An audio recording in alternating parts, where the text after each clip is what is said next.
श्री विपिन सिंह परमार। अध्यक्ष महोदय, प्रश्न संख्या 2008। माननीय मुख्यमंत्री महोदय। अध्यक्ष महोदय, सूचना सभा पटल पर रख दी गई है।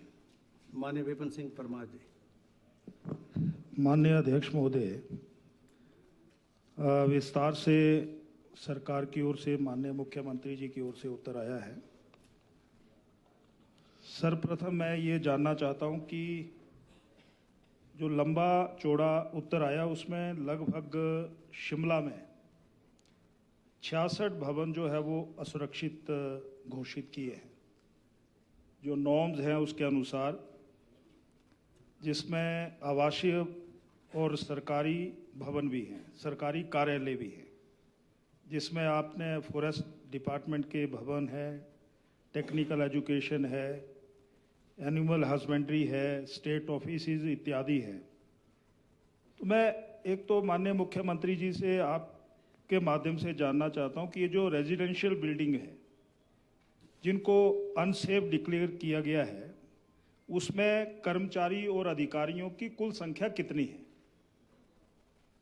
और जब से ये भवन असुरक्षित घोषित किए गए हैं इनको जीएडी में कितनी अलॉटमेंट हुई है, चाहे वो कर्मचारी हैं चाहे वो अधिकारी हैं। मैं फर्स्ट फेज में माननीय अध्यक्ष महोदय यही जानना चाहता हूं, इसके बाद आप मुझे अवश्य सप्लीमेंट्री देंगे। धन्यवाद। If required. माननीय मुख्यमंत्री महोदय। माननीय अध्यक्ष महोदय, जब कोई भवन अनसेफ डिक्लेयर कर दिया जाता है नियमों के अनुसार, जो नियम पैरामीटर्स बने हैं, उसके बाद उसमें जो सरकारी कर्मचारी होते हैं उनको नोटिस देके सूचित किया जाता है कि ये अनसेफ है। तो किसी को सरकारी जो जीएडी के माध्यम से अकोमोडेशन मिलती है और कोई निजी आवास में चला जाता है। तो ऐसे ही लोगों की संख्या कितनी है ये तो अभी मेरे पास डिटेल नहीं है, लेकिन मैं माननीय सदस्य जी को बता दूंगा। और दूसरा, जीएडी के माध्यम से जो भी पैरामीटर्स बने हैं, क्योंकि जीएडी के माध्यम से हाउस अलॉटमेंट की एक कमेटी बनी है चीफ सेक्रेटरी साहब के नेतृत्व में, और उसमें एक हाई कोर्ट के भी आदमी है। अब समस्या ये आ गई है कि हाई कोर्ट की अपनी डायरेक्शन आती है, हाई कोर्ट अपने आप भी अलॉट करने शुरू कर दिया है। अभी पिछले दिनों तो उन्होंने मंत्रियों की कोठियों को भी और सीपीएस की जो हमारे मंत्री उनकी अलॉटमेंट की भी प्रक्रिया उन्होंने शुरू कर दी थी। तो हमारी उनसे बात हुई है।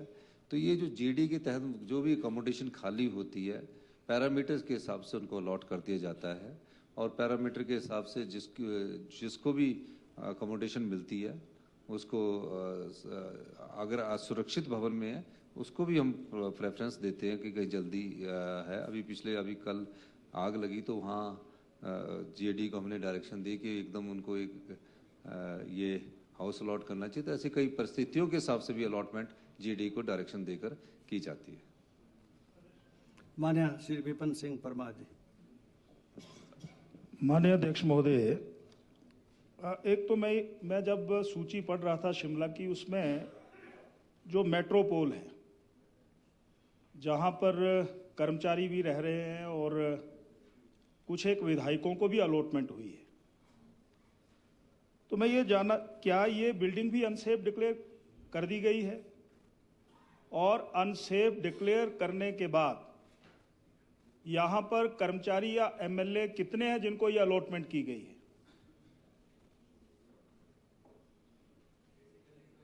चलो पूछते जाओ।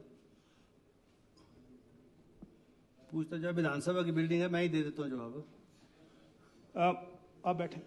माननीय अध्यक्ष महोदय, मैं ये जानना चाहता हूं कि अगर ये अनसेफ डिक्लेयर की गई है तो क्या इस अनसेफ बिल्डिंग पर सरकार की ओर से क्या कोई प्रपोजल है?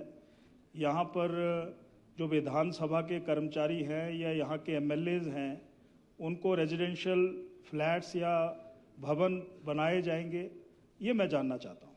चलिए, माननीय मुख्यमंत्री महोदय। और एक जो यहाँ से कर्मचारी वहाँ रह रहे हैं, अनसेफ डिक्लेयर की गई है, क्या इन कर्मचारियों को जीएडी में ऐसे भवन या ऐसे मकान देने का सरकार विचार रखती है? ये था असली क्वेश्चन। माननीय अध्यक्ष महोदय, शिमला के जो सर्कुलर रोड में जितनी बिल्डिंग है, रोड बड़ा कंजस्टेड होता जा रहा है। तो मैं 2-3 इसकी अतीत को बता, तो उसको डीकंजेशन करने के लिए शिमला में हम जो भी सड़क के किनारे बिल्डिंगें हैं, चाहे वो लिफ्ट से स्टार्ट होती है, उसके लिए हमने लैंड एक्विजिशन का प्रोसेस सर्कुलर रोड में चलाया हुआ है और उसकी नोटिफिकेशन होने वाली है। इसी संदर्भ में मैं आपके जो सवाल है उसका मैं बताना चाहता हूं कि मेरे ख्याल से मेट्रोपोल को अनसेफ घोषित किया गया है और उसमें रहने लायक नहीं है। It has been declared as a unsafe. Unsafe declare किया गया है, मेरा याद नहीं है। लेकिन उसके अलावा उस बिल्डिंग में जो कर्मचारी रह रहे हैं या विधायक रह रहे हैं, मैं माननीय सदस्य से, माननीय अध्यक्ष महोदय, आपसे भी अनुरोध करूंगा कि उस तरफ अभी फर्स्ट पेज में जो पुरानी बिल्डिंग में कोई अलॉटमेंट ना की जाए और वहाँ जितने भी कर्मचारी रह रहे हैं उनके लिए हमने एक प्रपोजल लाया है। अगर वो 10,000 से ऊपर के किराए का मकान ले सकता है अकॉर्डिंग टू जो उनकी डेजिग्नेशंस है, और 15,000 तक भी ले सकता है। मैंने माननीय सदस्य से अनुरोध किया है और मैं चाहूँगा कि कल को कोई घटना ना हो तो विधानसभा का ऑफिस जिम्मेवार होगा। मैं ये आपको कहना चाहता हूँ। मैं इसलिए आपको इसलिए उसमें हम चाहते हैं उसमें स्पीकर्स ऑफिस, उसमें हम चाहते हैं कि विधानसभा सचिवालय, क्योंकि आप देख रहे हैं उसी बिल्डिंग के लिए हमने पैसा अलॉट किया है और तकरीबन 38 करोड़ रुपीस उसके लिए अलॉट किया है।